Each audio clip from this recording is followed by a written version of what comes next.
Estudiantes, iniciamos la clase con el tema de Imperio Carolingio. Nos vamos a ubicar un poquito en la historia, qué es el Imperio Carolingio, ¿bien? Aquí está el concepto, la parte inicial que dice que la capital del imperio fue Aquisgrán. Aquí vivieron los francos, que etimológicamente significa hombres libres y atrevidos. Fueron guerreros corpulentos, de tez blanca, ojos azules, con el cabello rapado por delante y largo por detrás. Estos eran los francos.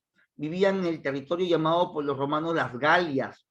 ¿Bien? Pero para conocer un poquito más al Imperio Carolingio, vamos a compartir ahora, a ver, vamos a compartir esta pizarrita para ilustrar un poco mejor lo que es el Imperio Carolingio. Te voy a poner aquí. Ese color está feo. Vamos a poner acá Imperio. Para que quede claro, ¿ya? Imperio Carolingio. El Imperio Carolingio se inicia en el año 800 después de Cristo, ¿ya?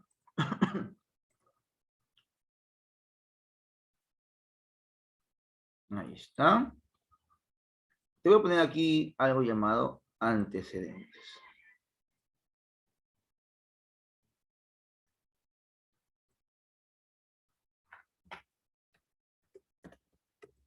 Antecedentes.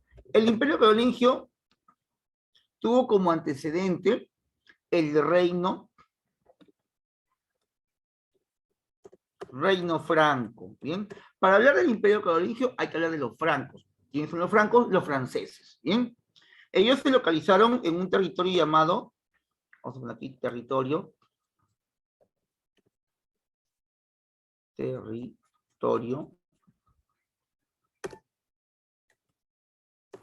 Las Galias, ¿bien? Así se llama el territorio. Cuando ellos llegan a las Galias, llegaron con su líder, Clodión. ¿Clodión o Clodión? Ahí algunos le dicen Clodión. Vamos a poner Clodión porque así lo dice la universidad. Clodión, el melenudo. No sé por qué le decían así, me imagino que es por el cabello. Clodión el melenudo. Él fue líder de los galios, o de los francos. Bien. Llegan al actual territorio de Francia. Ahí forman o fundan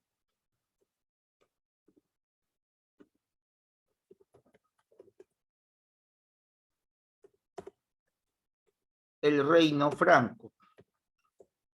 Ese es el antecedente.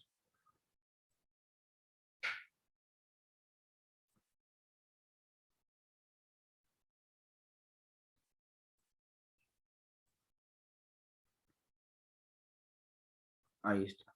Una vez que fundan el reino franco, lo pongo aquí como datito bonito. Vamos a ponerlo aquí.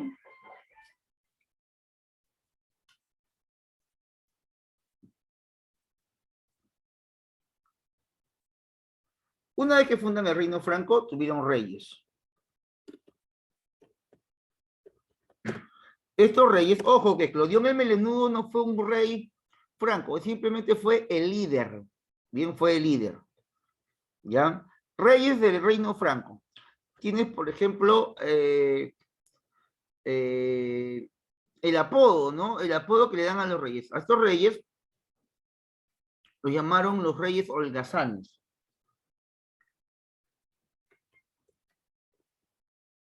Apodados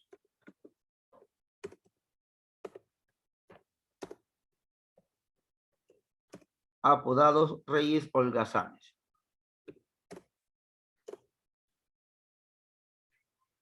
Entre ellos estaba el rey franco llamado Thierry IV. En el gobierno de Thierry IV se inició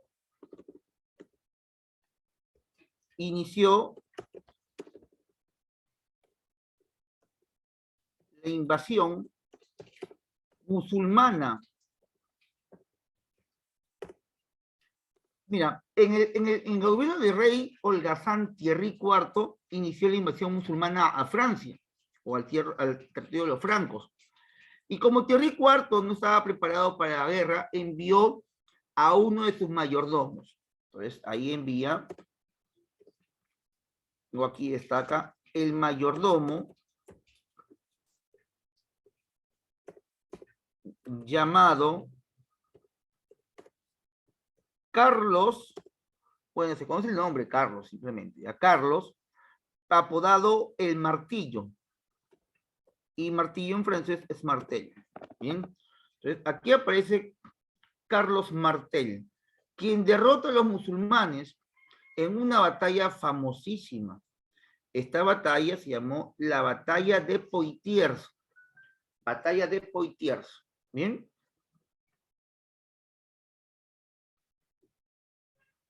Ahí tenemos.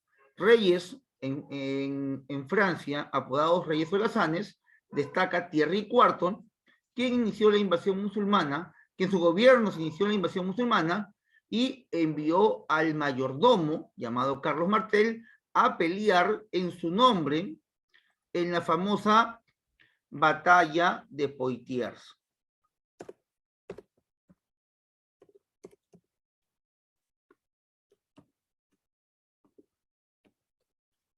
Bien. Ahí está. La batalla duró entre 6 a 7 días, ¿bien? Donde Carlos Martel vence a los musulmanes.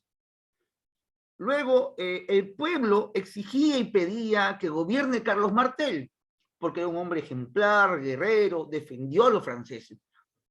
Pero Carlos Martel era fiel a su rey Thierry IV y era incapaz de traicionarlo. Pero Carlos Martel tuvo un hijo, al cual no le gustaba nada la idea de que su padre no gobierne, y que esto de guardar lealtad era una tontería. Entonces, luego, a la muerte de Carlos Martel, su hijo de Carlos Martel decide quedarse con el trono de Francia y crear una nueva dinastía para que se olviden de los holgazanes y que la nueva dinastía de franceses sean recordados como los carolingios, en honor a su padre Carlos Martel. El imperio carolingio nace, chicos, en honor, con el nombre de carolingio, en honor de Carlos Martel, quien detuvo a los musulmanes. Los musulmanes eran una amenaza universal. Los musulmanes aparecen en Arabia en el año 700, con la idea de que su Dios, Alá, les dijo que tienen que ir por todo el mundo saqueando, robando y matando en nombre de Alá, y sobre todo matando a los llamados impuros. Un impuro era alguien que no creía en el Corán, en Alá, en su profeta Mahoma. Pero Carlos Martel los pudo detener, algo que no pudieron los españoles, porque los españoles sí fueron vencidos por los musulmanes en la batalla de Guadalete, donde el último rey visigodo, que vivía en España, llamado Don Rodrigo, sería ejecutado. Y los españoles habían conquistado 700 años por los musulmanes, algo que no pudieron con los franceses. ¿Sí? Por eso es que es muy importante la batalla de Poitiers. Más adelante, tú postulas, hay una batalla que ha venido por muchas veces en examen de admisión, y es la batalla de Poitiers. ¿Qué es la batalla de Poitiers? ¿Quiénes pelean en Poitiers? Bueno, lo primero que tienes que recordar es que Poitiers pelea Carlos Martel para defender a Francia. ¿De quién? De los musulmanes. De los musulmanes. Bien. Y luego Carlos Martel muere, ¿no? Ya por la edad, qué sé yo. Y viene su hijito. Su hijito se llamó Pipino el Breve. Pipino el Breve es un hombre importante. Pipino merece aquí un cuadrito aparte. ¿Te imaginas tú ser el hijo de un gobernante importante y que tu padre te llame Pipino? ¿Te imaginas, Alejandro, que tu padre te hubiera llamado Pipino? ¿Te imaginas el bullying que hubiera recibido en el colegio? No, medio bochornoso, ¿no? A ver, tomemos lista. Alumno Pipino, levante la mano, Pipino. Un poquito raro, ¿no?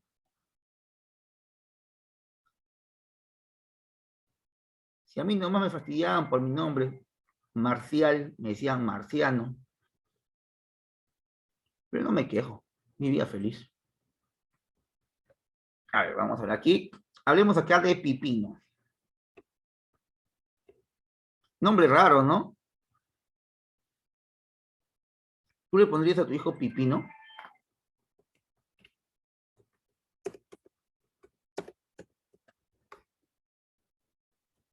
A ver, ¿alguien en el aula le pondría a sus hijos en el futuro Pipino? Alondra dice que no. Keren dice de repente. ¿Quién le diría Pipino a su hijo? Nadie, creo, ¿no? Ah, Ricardito, claro que sí. Yo tengo un vecino que se llama Gohan.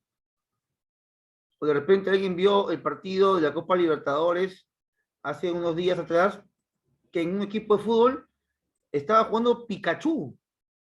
O sea, ¿llamarías a tu hijo Pikachu?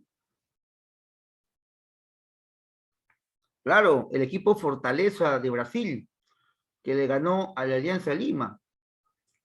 ¿Por qué pierde la Alianza Lima? Claro, es imposible ganarle al Fortaleza, porque juega Pikachu y juega Hércules. Imagínate que en un equipo de fútbol hayan dos jugadores, uno se llama Pikachu, pase de Hércules para Pikachu, es imposible que le ganen, ¿no?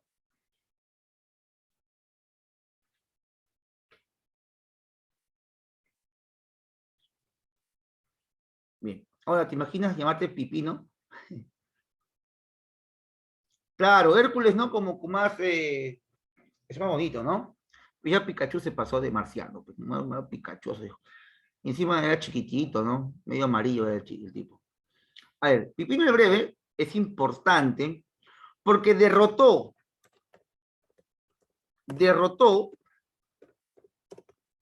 al último rey merovingio,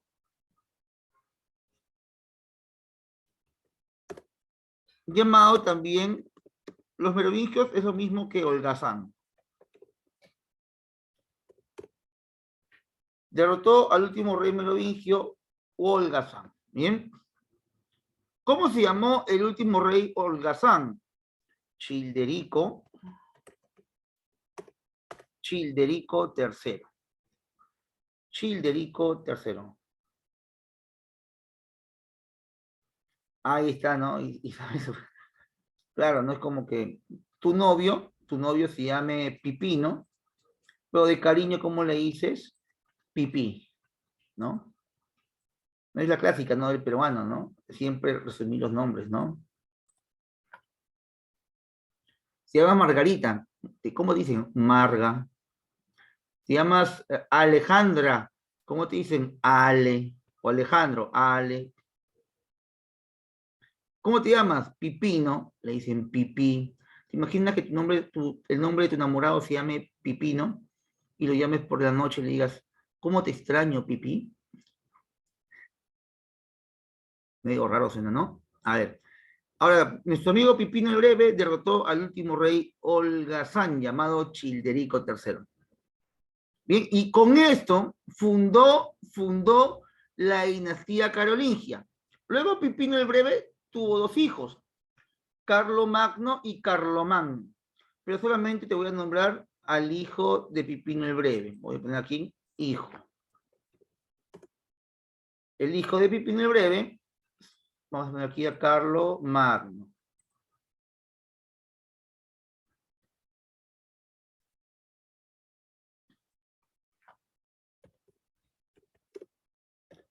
Carlomagno. ¿Bien? Él fundó el imperio.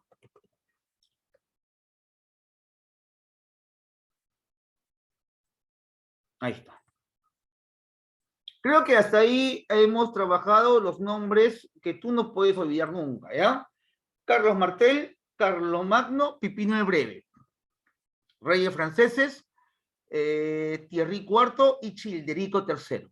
Bien, vamos a dejar esa pizarrita, luego te lo mando por el WhatsApp y seguimos con las diapositivas y vamos a enlazar ya estos nombres a lo que es la clase que estamos elaborando. Bien, vamos a...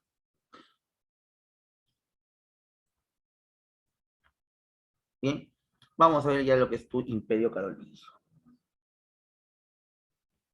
Chicos, ¿hasta ahí alguna duda? ¿Algún comentario? ¿De repente no entienden algo? ¿Todo claro?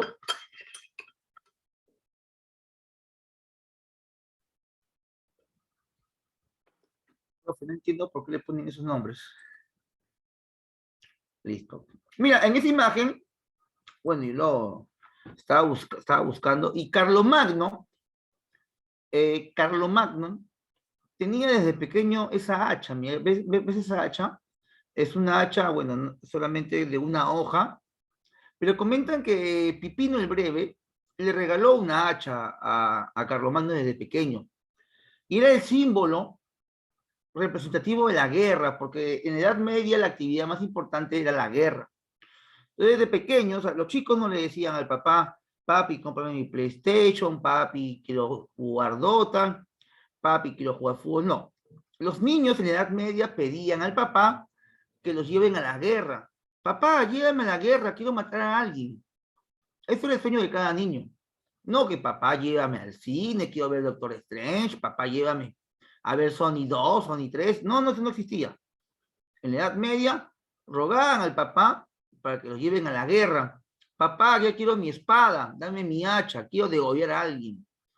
En aquel tiempo no había bullying, no había traumas. Ay, me siento mal, ay, el estrés. Eso no había.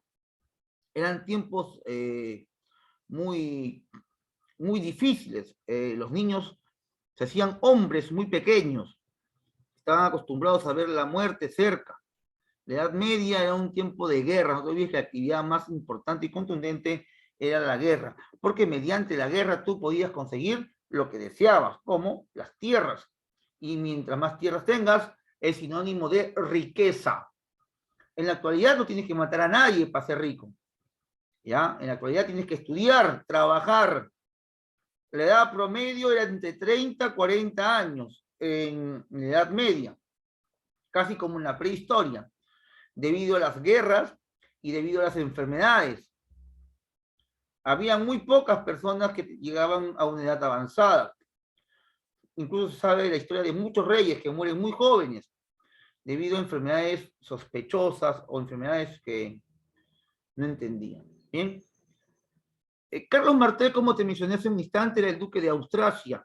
Venció después de 7 días a los musulmanes en la batalla de Poitiers, que te lo acabo de comentar. En la batalla de Poitiers murió Abderramán, líder de los musulmanes. En la época de Carlos Martel, el rey merovingio o holgazán era Thierry IV. Thierry IV. Thierry es un nombre muy bonito, ¿no? Eso sí, no se compara con Pipino. Ojo que el Breve era su apodo, no era su nombre. De la familia Heristal, hijo de Carlos Martel. Él es el que funda la dinastía carolingia. Ojo, dinastía. Te puedo preguntar, ¿quién funda la dinastía? ¿Quién funda el imperio? Es diferente, porque el imperio lo funda el hijo de Pipino, Carlomagno.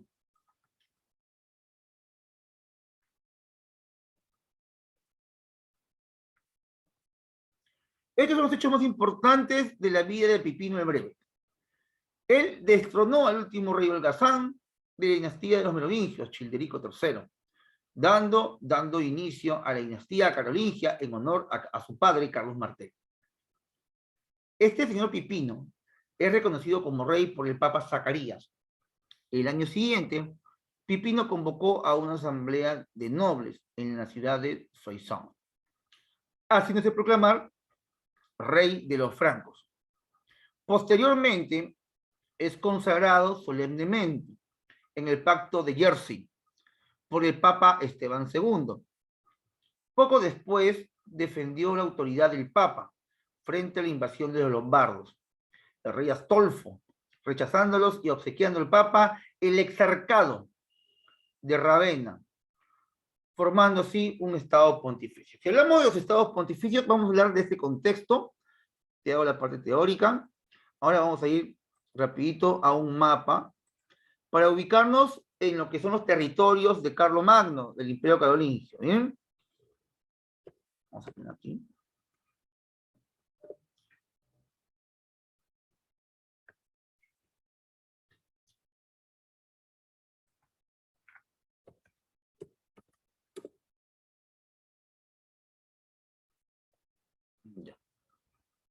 Voy a compartir pantalla.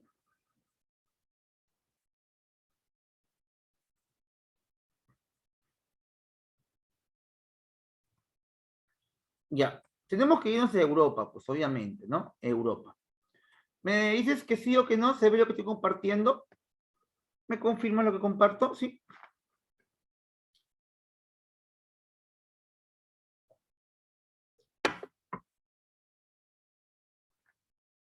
Ahí está, listo, gracias. Francia. La actual Francia, esto, ¿ya?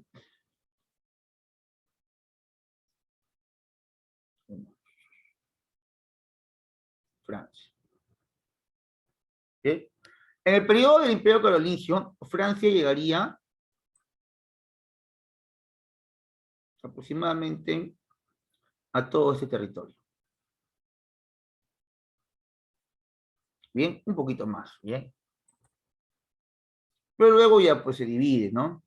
Bien, este es el periodo, este es el territorio, perdón, de los carolingios.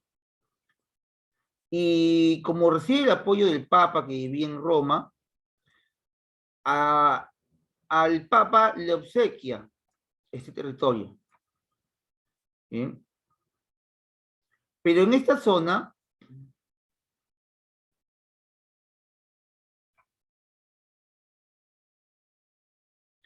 había otro reino que no estaba de acuerdo con esto.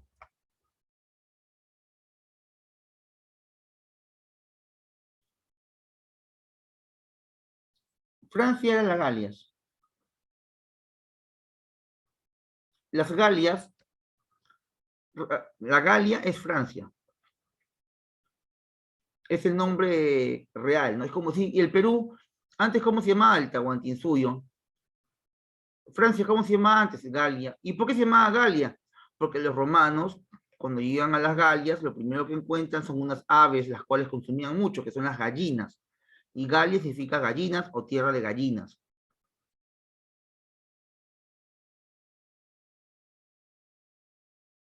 Las Galias es el nombre de Francia, la Francia antigua. No te confundas con Gales. Gales es Gran Bretaña, Inglaterra. ¿Bien? Entonces, en esta zona estaban los lombardos. Y los lombardos ambicionaban expandirse hacia el sur, hacia el territorio del Papa. Entonces, el Papa, como apoyó a crear el Imperio Carolingio decide darle el apoyo al Papa atacando a los lombardos. En el territorio de los lombardos había un rey muy importante, llamado el rey Desiderio. El rey Desiderio, ¿bien? Quien sería vencido luego por Carlomagno.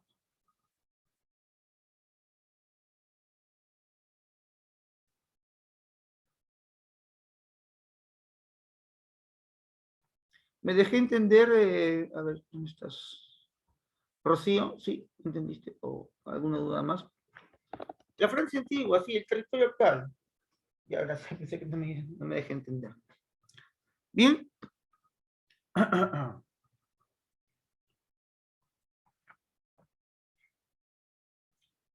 Uno de los principales aportes del Imperio Carolingio es la educación. Esta educación se va a difundir en tres tipos de escuelas. Tenemos la escuela palatina, la escuela conventual y parroquial.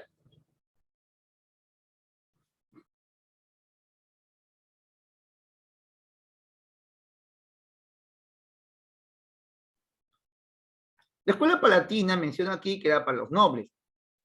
Se llama palatina porque se dan en los palacios. El palacio más importante y destacado es el Palacio de Aquisgrán. Recuerda que Aquisgrán es la capital del Imperio Carolingio. ¿Bien? Bajo la dirección del sacerdote y filósofo inglés Alcuino, maestro de Carlomagno. Destacaron otros como Eginardo, historiador franco y primer biógrafo de Carlomagno. También el historiador lombardo Paulo Diácono, el poeta español Teodulfo y Winfrido. Todos ellos representantes del llamado Renacimiento carolingio.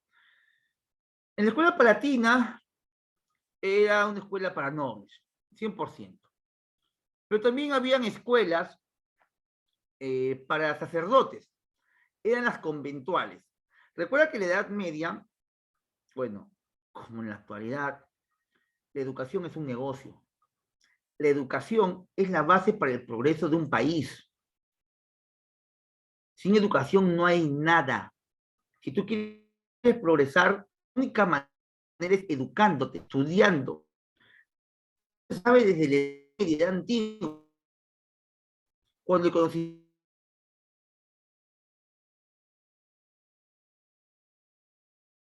depende de ti, si quieres tomarlo o no. Me imagino que los 50 estudiantes que están en el aula quieren tomar el conocimiento, quieren crecer como personas. Pero en la Edad Media, Carlomagno le va a dar preferencia a su más grande aliado, que sería la Iglesia Católica Apostólica Romana.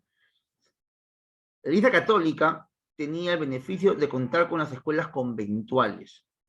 En la escuela conventual se educaba a todos aquellos que querían seguir a la iglesia, párrocos, curas, monjas, qué sé yo. A ellos se les brindaba el famoso o las famosas artes liberales, divididas en el trivium y el quadrivium.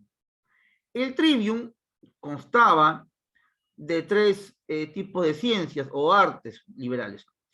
La retórica, la gramática y la dialéctica. Todas ellas te iban a enseñar cómo expresarte, cómo hablar, cómo escribir y lo demás. El quadrivium estaba compuesto por las matemáticas como geometría, aritmética, la música y astronomía. Esta escuela conventual era exclusiva para el clérigo. ¿Bien? Y también estaba la escuela parroquial, ¿no? Que era, bueno, para la gente del pueblo, en la cual solamente enseñaban cosas básicas.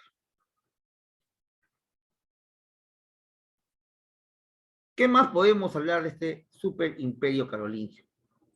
Aparte de la educación, obviamente. Vamos a compartir un segundo.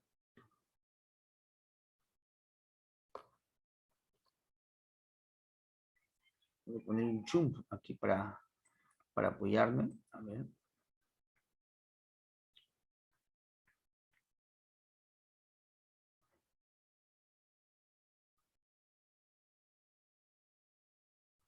Listo. Te voy a compartir aquí ahora. Vamos a...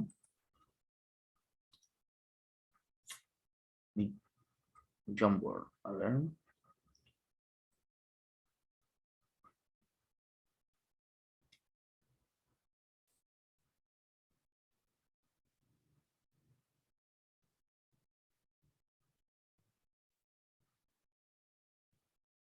Te voy a hablar un poquito del imperio, un poquito más del imperio carolingio. Vamos a poner aquí, vamos a buscar la imagen de...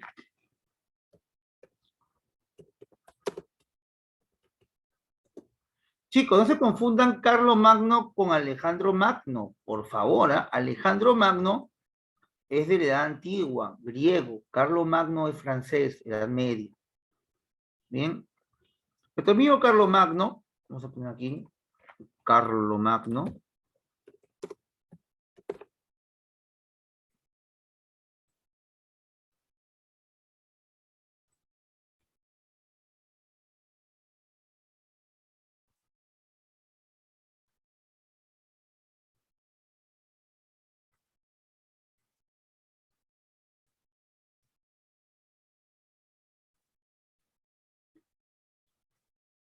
Tuvo apoyo en el gobierno. Uno de sus principales apoyos, aquí,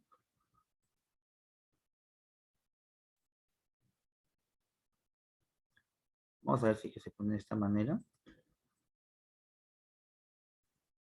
sería el Misi Dominici o el Misi Dominici.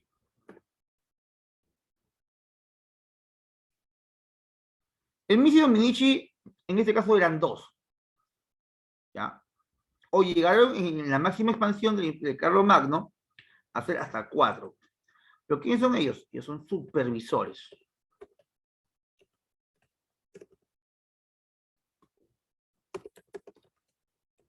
Del imperio. ¿Bien? Son ojos y oídos del emperador. Algo así como en el Tahuantinsuyo también había un Tukuy Ricuy. No sé si ustedes lo han escuchado. ¿No?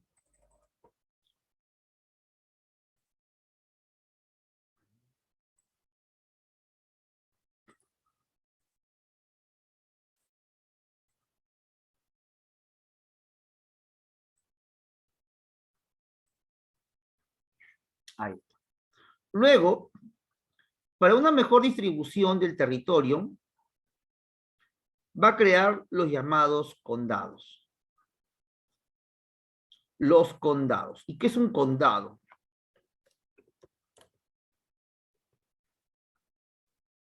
Es una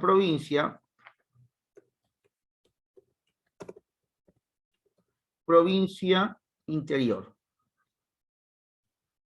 Luego también va a tener, vamos a ponerlo aquí, las marcas.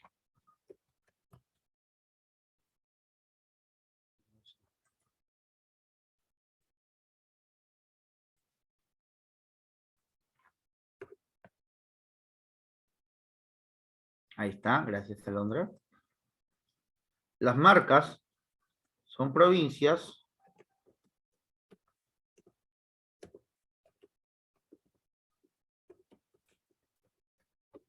limítrofes o fronterizas.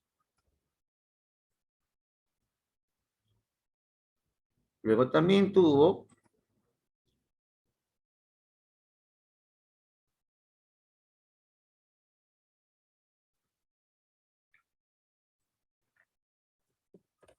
los ducados.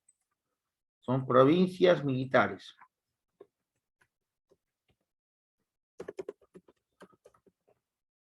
Provincias militares. Ahí está. Bien. Son datos importantes que tienen que conocer. Vamos a poner esto por aquí. Dime, Hilary. Sí, profesor, tenía una duda. Entonces, ¿Carlomagno fue el primer rey del Imperio Carolingio? Carlomagno es el primer emperador. Ah, ok. Entonces en el Imperio Carolingio llegan a ser emperadores. Claro. Ah, ok. Antes del Imperio Carolingio existiría la dinastía carolingia, pero la dinastía carolingia es un reino nada más.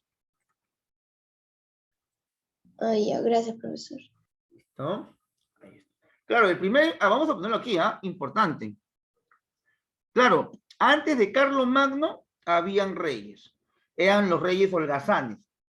Pero luego los reyes holgazanes son reemplazados por Pipino, ¿no? Aquí, ¿qué condiciones tiene que haber para que? Ya, la primera condición para que sea un imperio y no un reino es el territorio. Un territorio pequeño es un reino, más pequeño es un principado. Cuando el territorio es vasto, inmenso, y aglomera condados, marcas, ducados, aglomera reinos, principados, se le llama imperio. Carlomagno es nombrado emperador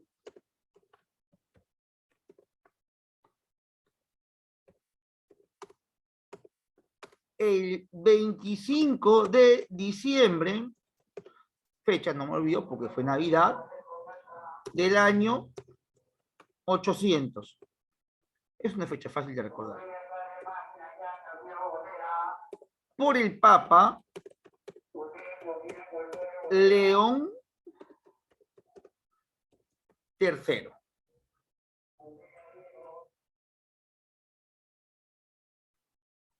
Ahí está.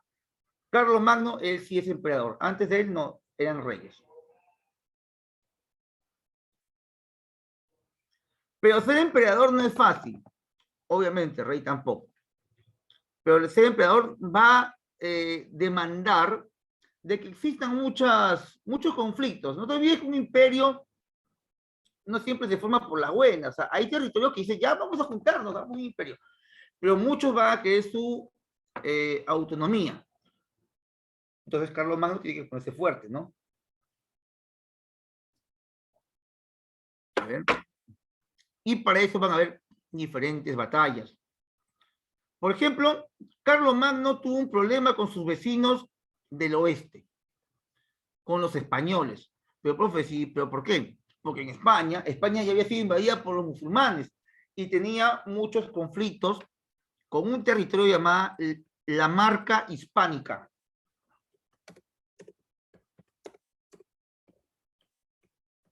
Profe, ¿cómo se llama la marca? Ah, ¿no te acuerdas que te había dicho de que la Marca es una provincia limítrofe? Es decir, tenía problemas en las provincias junto a España. ¿Por qué? Porque vivían los musulmanes, ¿ya? En la Marca Hispánica tuvo guerras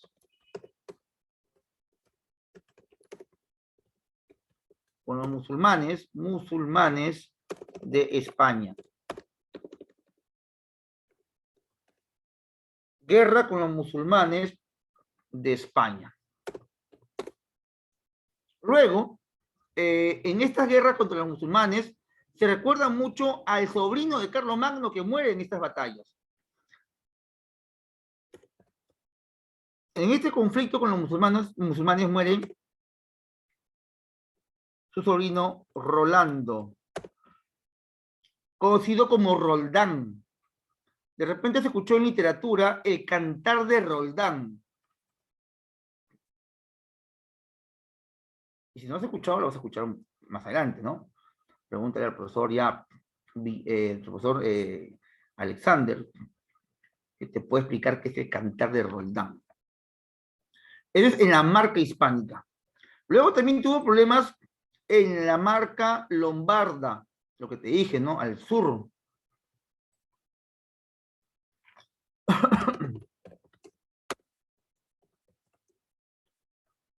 La Marca Lombarda.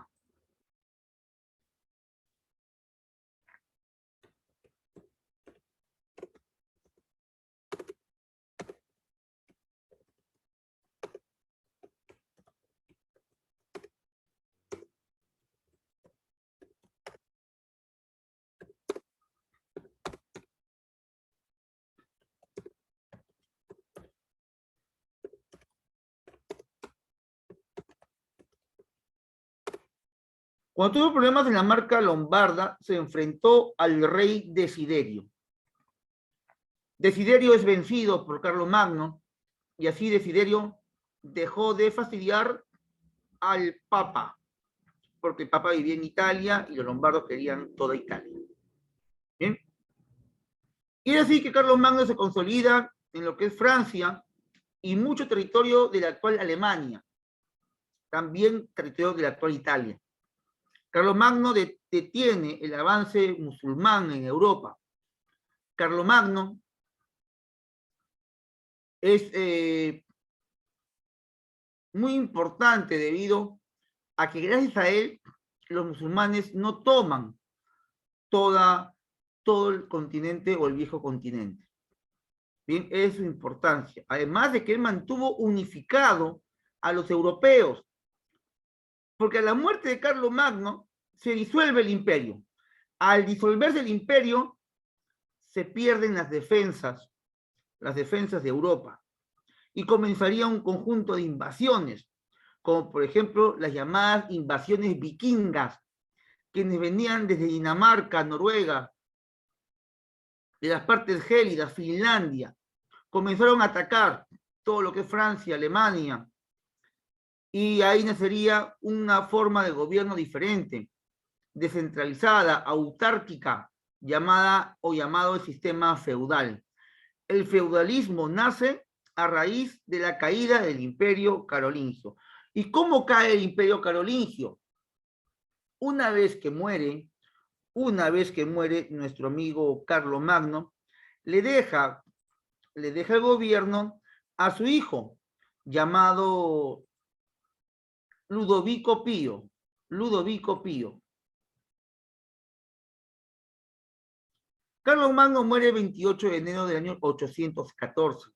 Apenas gobernó 14 años. Lo reemplaza o lo sucedió en el trono su hijo Ludovico Pío, llamado también Luis el Piadoso. En el año 841, los hijos de Ludovico Pío van a gobernar.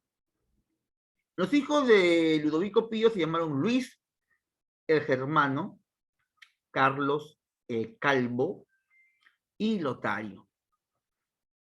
Finalmente, Luis y Carlos se van a unir para vencer a su hermano Lotario y lo van a vencer en la batalla de Fontenay y firman el Tratado de la Merced,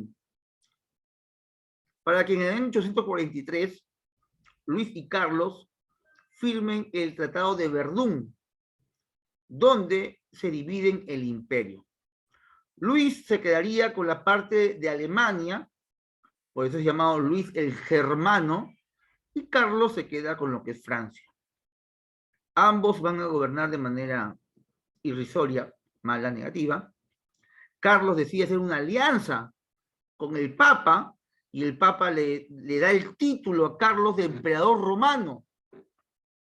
Entonces Carlos desde Alemania crearía un santo, o sea, un imperio santo, un imperio sacro, y lo llamó el Sacro Imperio Romano Alemán, o Sacro Imperio Romano Germánico, el CIRG.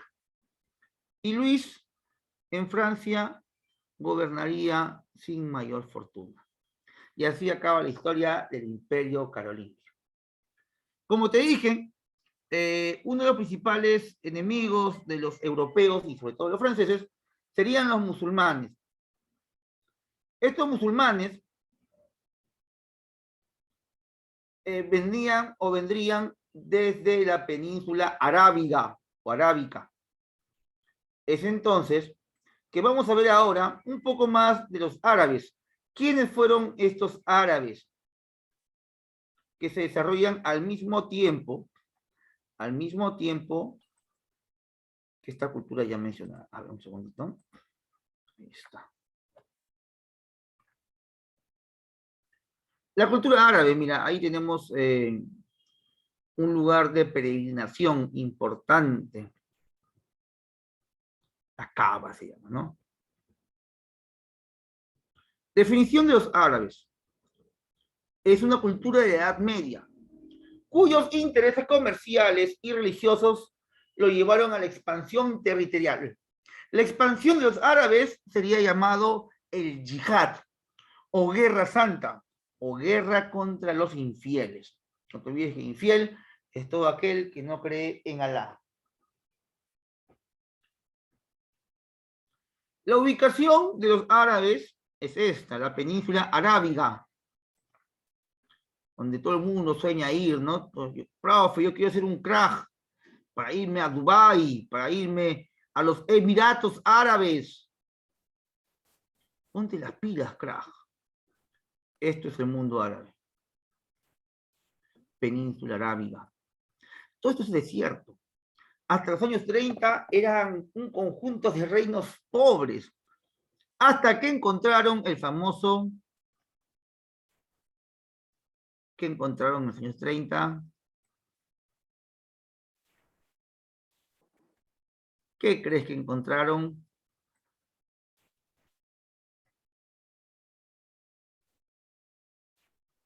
Encontraron petróleo. ¿Qué países forman la península arábiga? Qatar, Yemen, Emiratos Árabes, Omán y Arabia Saudita. Toda esta zona se llama península arábiga. El continente, esto es Asia, el continente asiático. Bien. Esa es la ubicación, ya nos localizamos. Ahora avanzamos. Ojo, que cuando ellos comienzan su expansión arábiga, van a ir hacia el norte, hacia el este, y cuando comienzan a ir hacia el oeste, vienen por el norte del África, llegan a España, derrotan a los visigodos, y cuando quieren entrar a Francia, a ver, les hago la pregunta, Cuando los árabes musulmanes quieren entrar a Francia, ¿quién nos detiene? A ver, Carlos Martel. Carlos Magno, antes. ¿Quién fue Carlos antes? Martel. Carlos Martel, muy bien, Carlos Martel. ¿En qué batalla? ¿En qué batalla? Eso no sé. A ver, por el chat, ¿quién? ¿Alguien más? ¿Quién me ayuda? Ahí está, Alondra, excelente. Pueden usar mi micro, no se avergüencen, muy bien. Me ayudan bastante cuando usan el micro. Ahí, muy bien, la batalla de Poitiers. Muy bien, batalla de Poitiers. Ahí lo detiene. ¿Ya? Vamos a continuar. Veamos las características de estos árabes, ¿sí? Los árabes, mira, lo que estuve leyendo hace ya buen tiempo, algo de la cultura árabe, porque yo tengo un amigo que es musulmán, es de la religión musulmana. En realidad mi amigo ha nacido en Chincha, ¿ya? Pero él ha adoptado la religión musulmana, ¿ya? Y es muy trabajador, trabaja todo el día, tiene sus cositas, ¿no? Es un hombre de bien, ¿no? Y yo estuve investigando acerca de los musulmanes, y ellos tienen eh,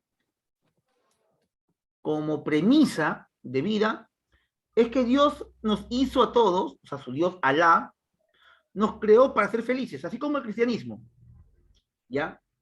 Pero en la Edad Media se suma de que Dios te creó para que seas feliz y para que seas millonario, para que seas rico. Y las riquezas están en la tierra, solo tienes que tomarlas. Y si alguien se opone, mátalo, nada más, mátalo. ¿Ya? Eso se manejaba en la Edad Media. Obviamente en la actualidad no se trata de ir y matar a la gente, pero ellos van a expandirse mediante guerras. Por eso es que el yihad o la guerra santa es necesaria para ellos. ¿Bien? Bien, con respecto a su economía, vemos que el centro de la actividad económica es el oasis. Recuerda que vive en un desierto. La agricultura tuvieron técnicas como la noria, usada para la obtención de recursos hidráulicos subterráneos, es decir, agua de pozo. La Meca, zona agrícola del sur de la península. En el comercio, dice, centro de comercio, los oasis. La Meca fue el punto famoso de intercambio comercial. Las caravanas usaban mucho este animal llamado el camello. En lo social, hay un sector dominante y un sector dominado, como en todo lugar, en toda la historia, ¿no?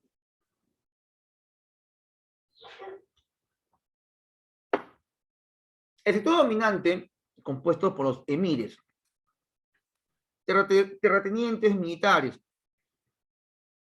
un terrateniente es dueño de tierras, los comerciantes, mercaderes, dueños de caravanas. Aquí los comerciantes tenían, bueno, bastante poder, de la mano con los emires. El comercio, yo no conozco un comerciante que no tenga dinero, todo comerciante tiene dinero. Tú quieres ser adinerado, estudia tu carrera profesional y a la vez sé comerciante. ¿Qué es ser un comerciante? Es alguien que vende un producto. Si tú eres médico, en el futuro tienes que ser un médico comerciante. Vende tu producto. Crea tu propia clínica.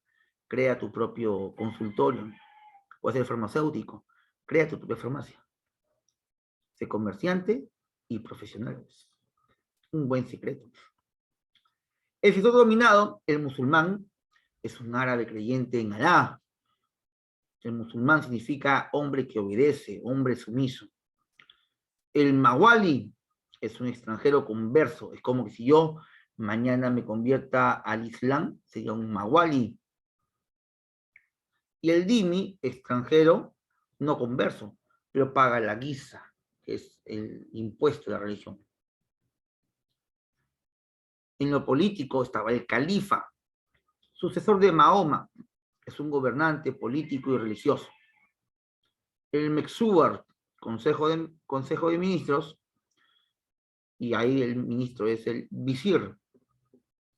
En la provincia hay un gobernante, no se le llama alcalde, se le llama wali.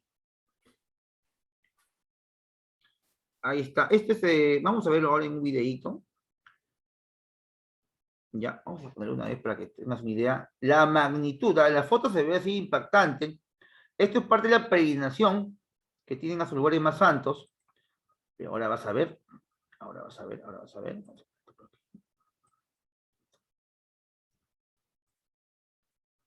Vamos a poner aquí.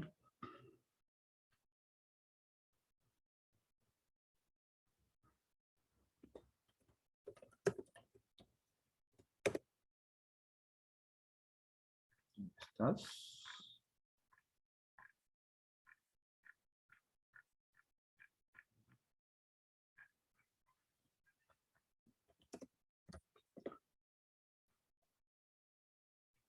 Ahí, aquí está. Ahí te lo comparto. Atentos, es un video muy interesante. Dura 1 minuto nada más. ¿Dónde estás? Uy, no es esto.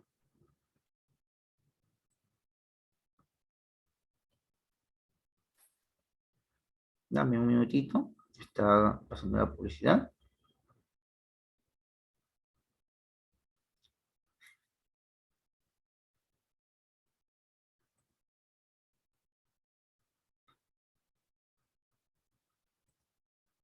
Todo esto ayuda a crecer al canal.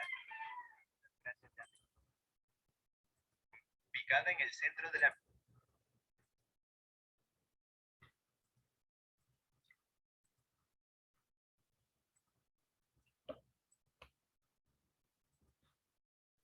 Ya, esta es la imagen que acabamos de ver en la diapositiva.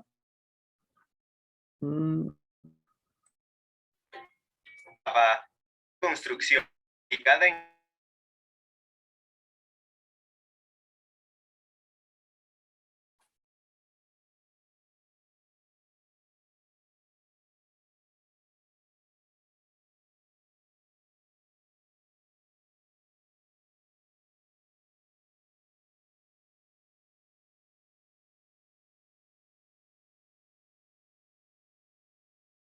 del Islam, la llamada Mezquita Sagrada, en la ciudad de la Meca, en Arabia Saudita. Tiene una estructura de piedra cuboide hecha de granito, con aproximadamente entre 13.1 y 12.03 metros de altura, con lados que miden 11.03 metros por 12.86 metros. Dentro de la cava, el piso está hecho de mármol y piedra caliza.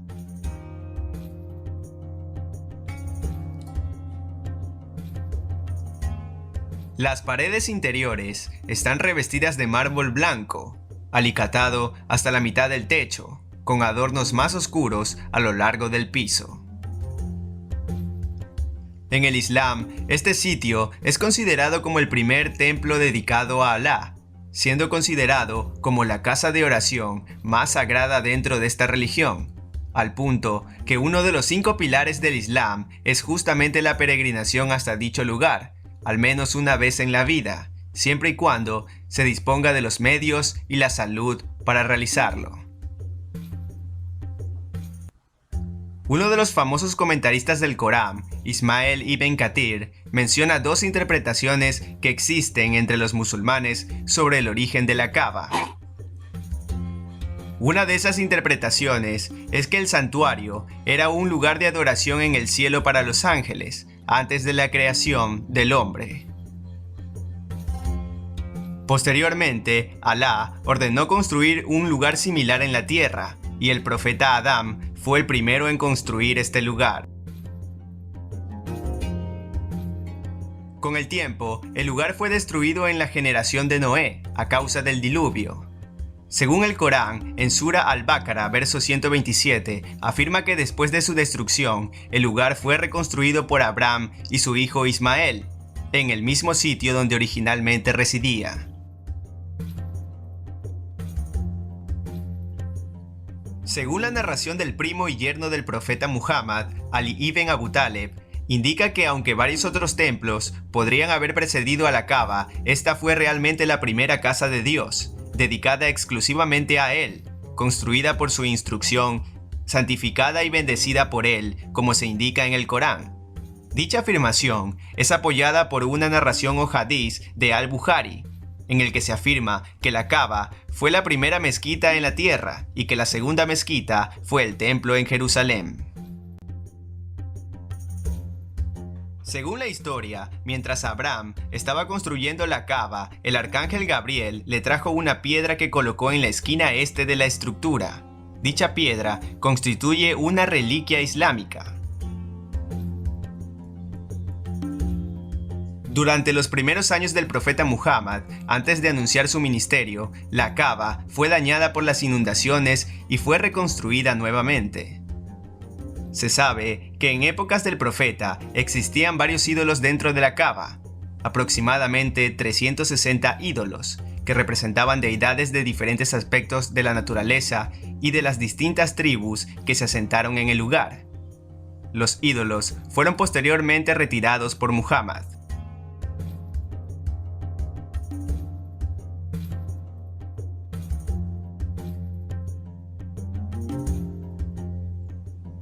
La Caba resistió con éxito a una invasión y saqueo en el año 930, donde solo se llevaron la enigmática piedra negra, la misma que fue devuelta unos 20 años más tarde.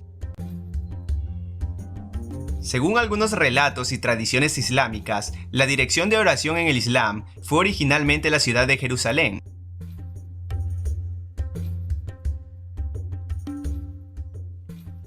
Pero un cambio repentino ocurrió durante la oración del mediodía del profeta Muhammad en la ciudad de Medina. Muhammad dirigía la oración cuando recibió revelaciones de Dios que le instruyeron que tomara la Caba como la dirección. Muhammad, quien estaba en dirección a Jerusalén, al recibir esta revelación, inmediatamente se dio vuelta para enfrentarse a la Meca, y quienes oraron detrás de él también lo hicieron. Y desde ese momento, la Caba constituye la dirección de oración en el Islam. Todos los fieles de esta fe, de cualquier parte del mundo, realizan sus oraciones en dirección a este sitio.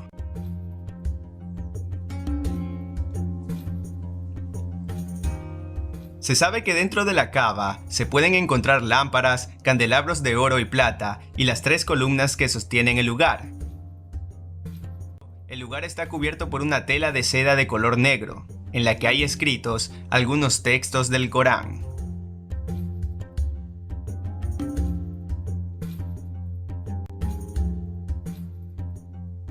Pero sin duda, una de las cosas más llamativas y enigmáticas de este sitio es la piedra negra, que como se dijo antes, fue entregada por el arcángel Gabriel a Abraham.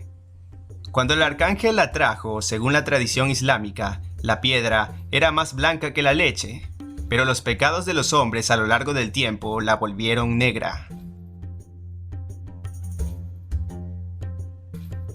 Muchas personalidades no musulmanas al día de hoy han considerado que dicha piedra sería un meteorito caído a la Tierra, mientras que otras religiones, específicamente algunas corrientes del hinduismo, consideran que la Caba sería una antigua representación de un dios hindú y que fue un lugar donde se realizaban prácticas védicas. Comenta si te gustaría.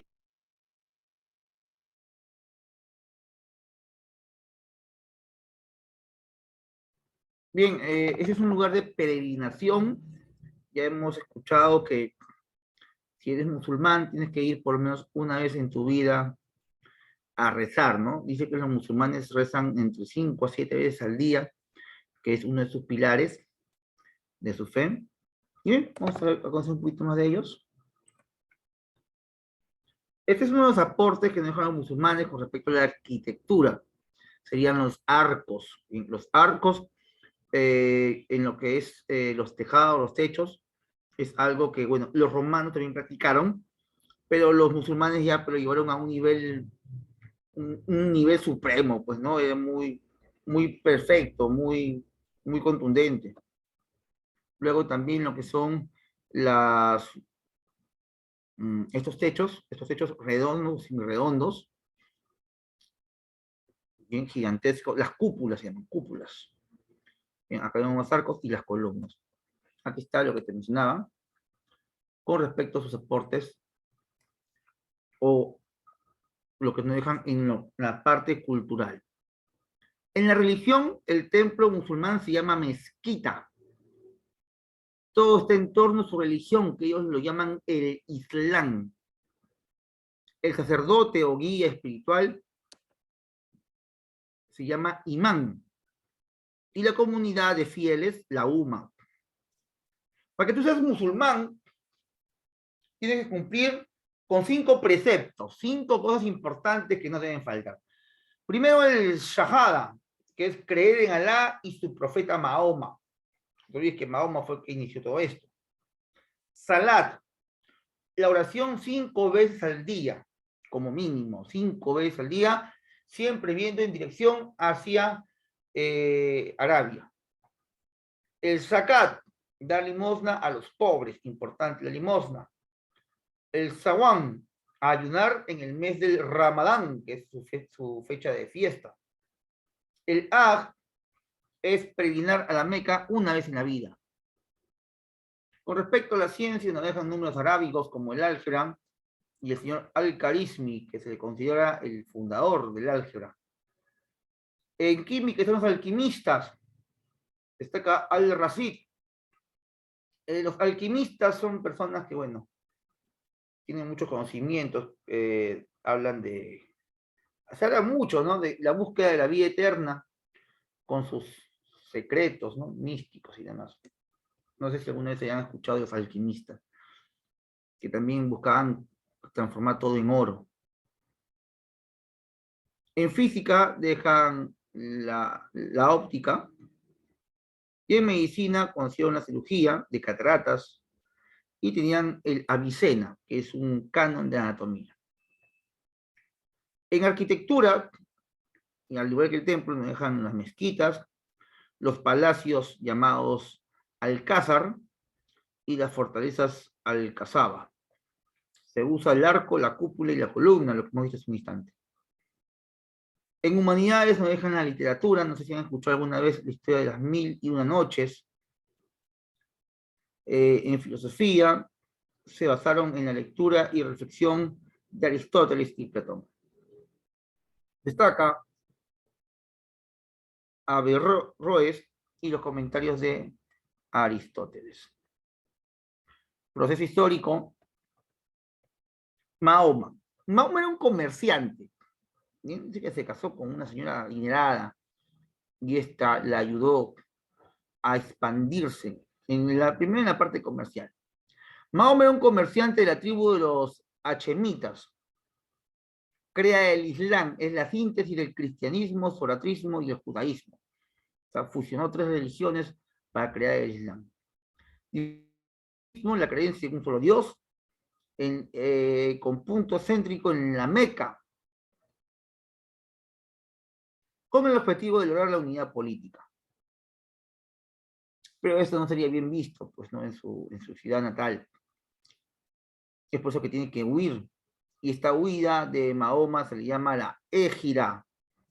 Luego que hace un pequeño ejército, vuelve y conquista la Meca. Los periodos del Islam es periodo de los califas perfectos, califa Omeya y el califato Abasida. Pues tenemos aquí 3 periodos después de Mahoma. En el periodo de Mahoma y antes de Mahoma es el periodo preislámico. Luego de Mahoma, periodo islámico. Entonces, que el Islam es la creación de Mahoma. Y es la síntesis de que te dije, 3 religiones, ¿no? El zoratrismo, que es persa, cristianismo judío y el judaísmo también judío o hebreo. Veamos el califato perfecto, también llamado ortodoxo o antiguo. Tiene la capital Medina. Al inicio no tenía mucho territorio, pero luego se va a expandir. Los principales califas, es decir, los que reemplazan a Mahoma, son obviamente familiares de él. El primero que lo reemplaza es su suegro, Abu Bekr, quien conquista cercano Oriente y Egipto. Othman mandó redactar el Corán y Ali hace una guerra contra los comerciantes de la ciudad de Damasco, la familia Omeya. Aquí aparecen ya los famosos musulmanes extremistas, ¿no?, que todo lo ven guerra, matanza. Los chiitas y sunitas, que hasta el día de hoy están en guerra. En 2020, chiitas y sunitas siguen en guerra hasta el día de hoy. Luego viene una de las más importantes características de este periodo musulmán, que es la gran expansión territorial con el califato omeya. Su capital es Damasco. Conquistan y realizan la máxima expansión árabe, llegando hasta España. En Asia conquistan el Medio Oriente, en África el norte de este continente y Europa hasta España. Derrotan a los visigodos, aunque son derrotados en Poitiers en el año 732 por Carlos Martel. Luego viene una guerra entre élites de Damasco y Bagdad por la hegemonía política, una guerra civil entre ellos mismos. Ahí luego viene, ¿no? Abderramán, quien huye a España y funde el califato de Córdoba, que duraría hasta el año 700. Finalmente, el califato abasida, su capital fue Bagdad, tiene un auge económico, elabora tapices, seda, desarrollan un tráfico comercial entre Occidente y Extremo Oriente. También hay un auge cultural, la abundancia económica permitió el auge de las ciencias, letras y arquitectura.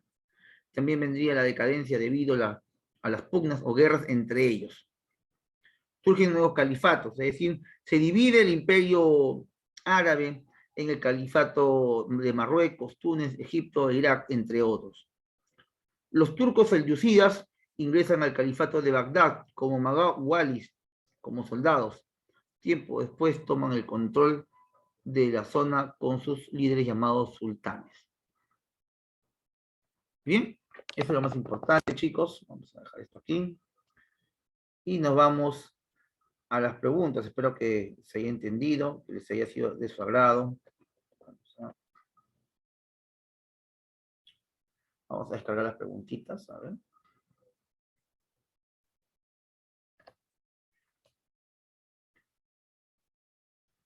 Está conectando, se está conectando.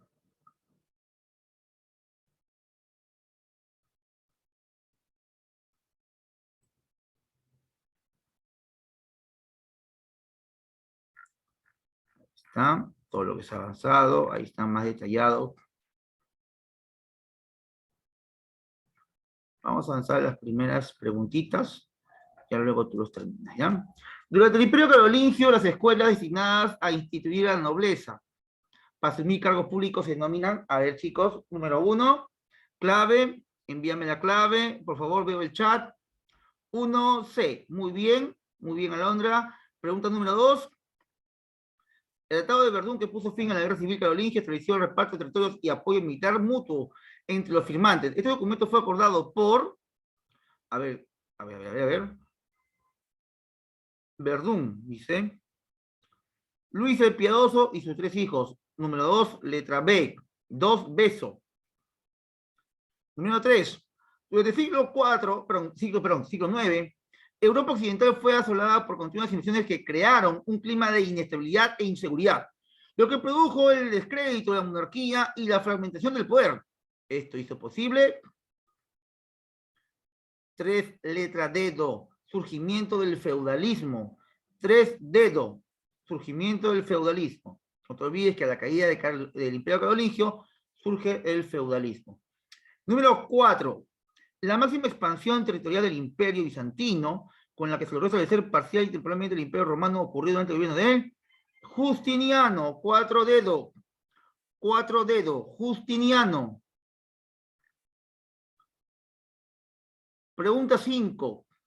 Identifique una de las principales obras arquitectónicas de carácter cristiano que se construyó en Constantinopla. Eso es la Catedral de Santa Sofía, letra C. Muy bien. Letra C, Catedral de Santa Sofía. Número 6. Durante el gobierno de Justiniano, la reacción contra la explotación sobre la población se hizo evidente en, esto es, rebelión de Nica.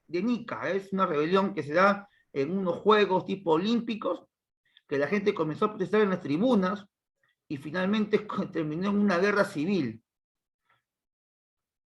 6, letra A. 7. Los árabes, bajo el califato de los, logran la máxima expansión. Hace un instante.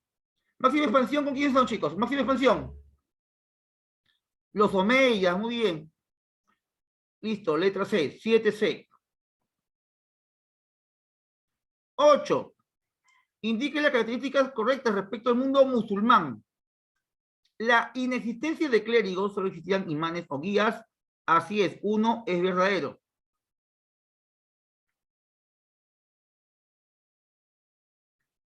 Así es, 2 también es verdadero. 1 y 2.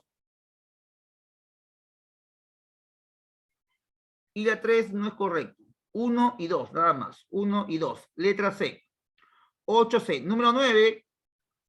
Indique los enunciados correctos sobre la religión musulmana. Islam, ¿significa sumisión a Dios? ¿Sí o no? Sí. ¿Uno debe peregrinar por lo menos una vez en la vida a la Meca? Sí. O sea, 1 y 2, sí es. Entonces vamos a descartar la A y la C.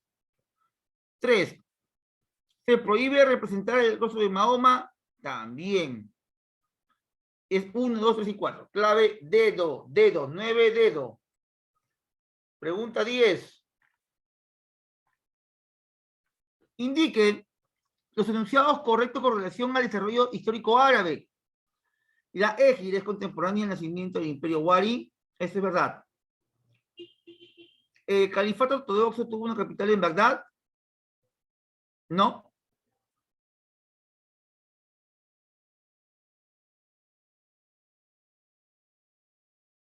Vamos a revisarlo, ¿no? Vamos a revisarlo.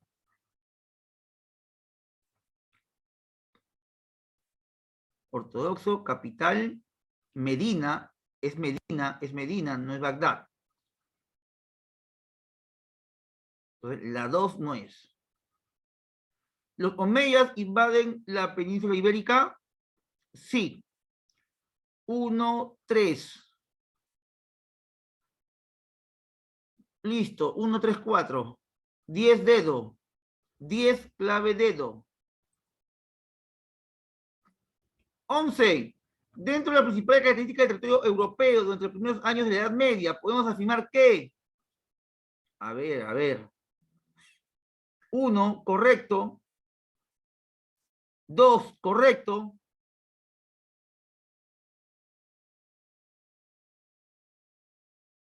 Y 3, correcto. 1, 2 y 3, dedo. 11 dedo, 11 dedo. Y la 12, la última, ¿ya? Con la 12 cerramos. Con respecto a la ubicación de Constantinopla en el estrecho de Bósforo, entre el Mediterráneo y el Mar Negro, indica que le permitió realizar al Imperio Bizantino. Uy, qué fácil. 12, clave C. Controlar la ruta comercial. Todavía que todo esté en torno al comercio. Bien, ahí nos quedamos. La práctica musical para ti y para que practiques. Bien, 12, letra C. Dejamos de compartir y es todo con Historia Universal.